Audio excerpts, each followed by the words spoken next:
Hi, my name is Lamore Freed, and I'm an engineer here at Adafruit Industries. And this is where I do engineering and design, and I design circuits for fashion and music and technology. My name is Federico Gomez Suarez, and I'm a software developer with Microsoft Hack for Good. And I look into using technology to help us solve some of the big social problems of our times. You may have heard that computers work on ones and zeros. Or you may have seen scary-looking visuals like this. But almost nobody today actually deals directly with these ones and zeros. But ones and zeros do play a big role in how computers work on the inside. Inside a computer are electric wires and circuits that carry all the information in a computer. How do you store or represent information using electricity? Well, if you have a single wire with electricity flowing through it, the signal can either be on or off. That's not a lot of choices, but it's a really important start. With one wire, we can represent a yes or a no, true or false, a 1 or a 0, or anything else with only two options. This on-off state of a single wire is called a bit, and it's the smallest piece of information a computer can store. If you use more wires, you get more bits. More ones and zeros, with more bits, you can represent more complex information. But to understand that, we need to learn about something called the binary number system.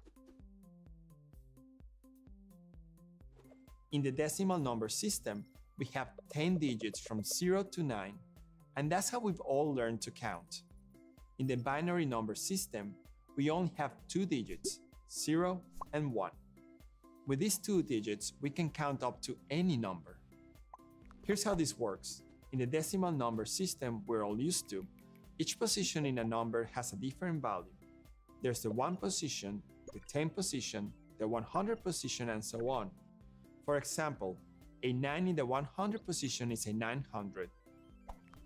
In binary, each position also carries a value, but instead of multiplying by 10 each time, we multiply by 2. So there's the 1's position, the 2's position, the 4's position, the 8's position, and so on.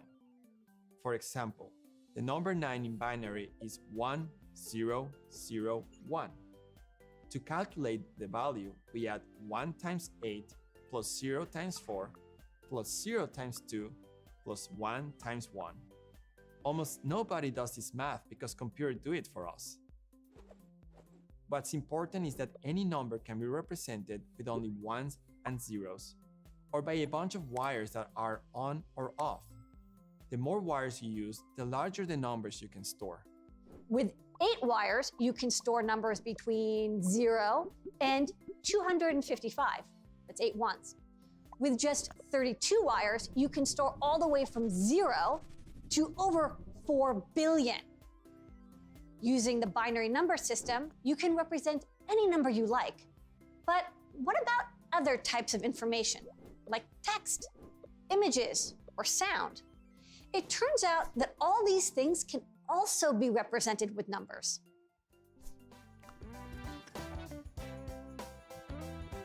Think of all the letters in the alphabet. You could assign a number to each letter. A could be 1, B could be 2, and so on. You can then represent any word or paragraph as a sequence of numbers. And as we saw, these numbers can be stored as on or off electrical signals.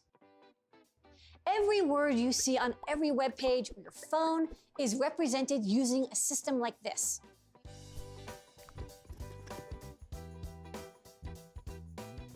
Now, let's consider photos, videos, and all the graphics you see on a screen. All of these images are made out of teeny dots called pixels, and each pixel has a color. Each of the colors can be represented with numbers. When you consider that a typical image has millions of these pixels, and a typical video shows 30 images per second, now we're talking about a lot of data here.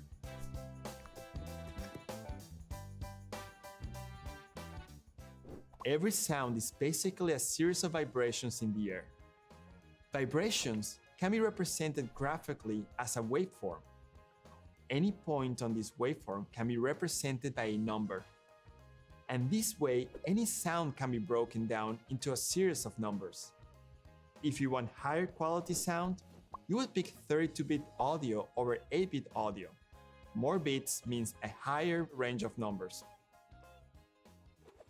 When you use a computer to write code or make your own app, you're not dealing directly with these ones and zeros, but you will be dealing with images or sound or video. So if you want to understand how computers work on the inside, it all comes down to these simple ones and zeros and the electrical signals in the circuits behind them. They are the backbone of how all computers input, store, process, and output information.